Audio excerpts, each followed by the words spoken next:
Check it out. We got $60.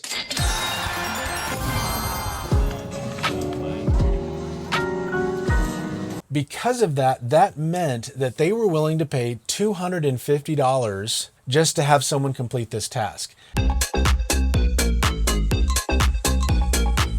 So it's really funny when you sell things on Facebook Marketplace and all that, you can have these periods where it's just completely dead for a couple of months. And then today I got a sale on eBay and someone now is wanting to come buy a pair of shoes. And what it is it's like 2 pairs of shoes that are like size 13. So it's really a unique situation to try to find a buyer for that. And a lot of people may not even try to list something like that. I'm gonna get into my shed here.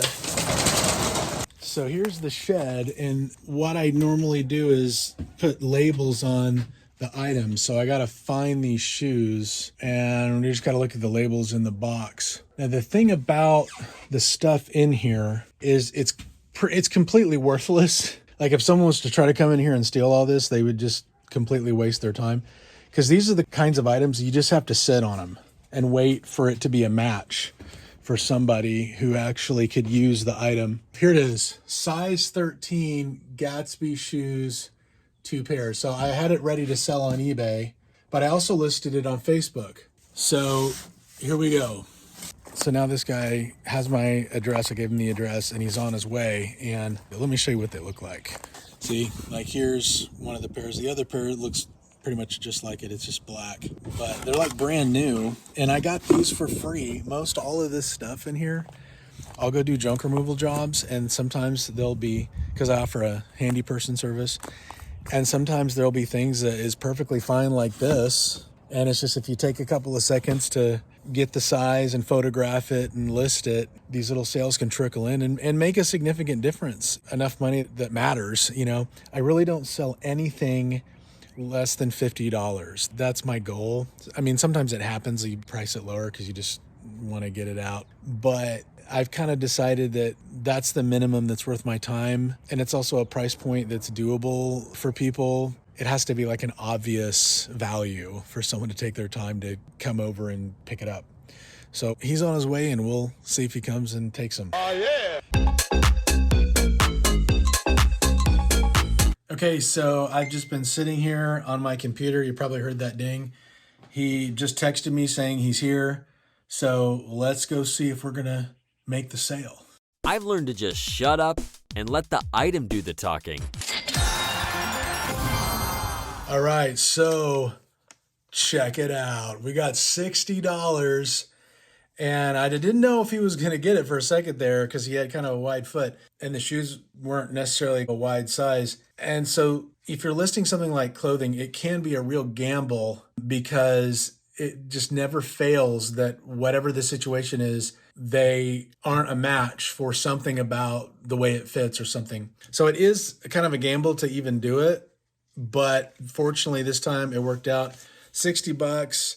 You know, this is like the easiest money way I have ever made money ever, you know, when I make these types of sales. And so it's a really cool situation, but I've learned you can't try to sell it because then you'll just work your way down on price if you're needing the money, right? Now I'm selling it for something that's worth something, right? I can actually pay some bills, get some groceries. It's an amount of money that matters is what I like to say. That's why I have that $50 minimum, because some of these things can get to where they start wasting your time depending upon how it goes. But anyway, it was really cool that it all worked out. $60 and we're doing good.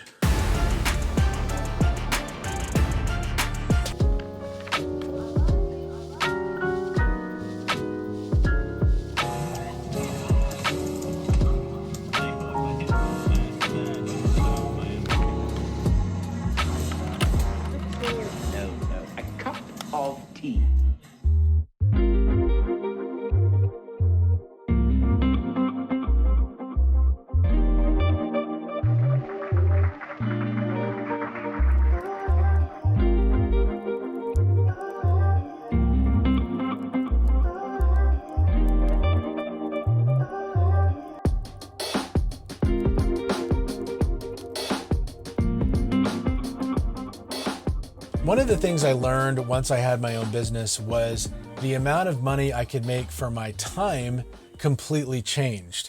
Because in the past, I would make money based on the number of hours something took.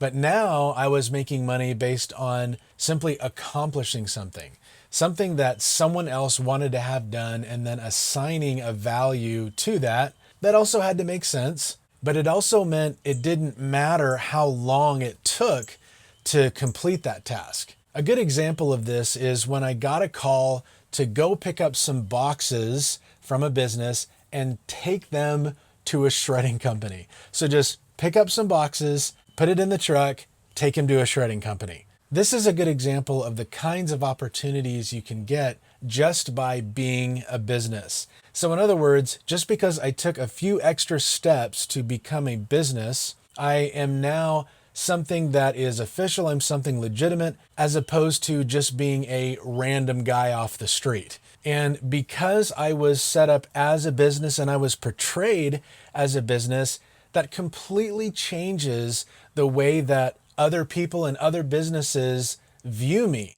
Because now they see me as someone that they can take serious, that's going to take their job seriously, that's going to be responsible, that understands them and understands what they're looking for. They don't want drama. They don't want to fool around. They don't want to wonder what's happening. Where are you? In other words, they want to work with someone that they feel is on their same level and that is going to operate and behave as if they are on their same level. Because of that, that meant that they were willing to pay $250 just to have someone complete this task. Now, I can think of a ton of other ways that this job could have been completed way more cheaply. And here's the thing you want to understand. There are people at the company that understand that as well. So it's not a secret. It's not a surprise. They're not stupid. They're not thinking, oh, we don't have any other choice. This just comes down to their standard of quality that they want to be dealing with. So this is the type of thing that would be very easy for someone to get worked up about and say, oh, you're getting ripped off, or you're ripping them off, or they're ripping you off, or, any kind of angle you want to take on it. Once you understand this one thing, it all completely makes sense. So many of these companies are making huge amounts of money. They are very, very successful at what they're doing. And they're so successful at what they're doing, they want to continue to do that. They have really zeroed in on what they do well, and they've built a system around it, and they have turned it into a fine-tuned, oiled machine, and they know that their most valuable use of their time is to keep that fine-tuned, well-oiled machine continuing to work. And along the way, there are going to be a ton of random things that are not their focus. And so they're going to pay someone else to take care of those things so that they don't have to get distracted. They don't have to get their time wasted fooling around with something that is not the best use of their time. So then all of a sudden, it actually makes perfect sense to pay someone else to do a bunch of random stuff that comes up that they don't want to deal with. In my case, this job paid $250. It took about 2 hours. I had about $50 in the shredding expenses. I basically got $200 for a couple hours. That's roughly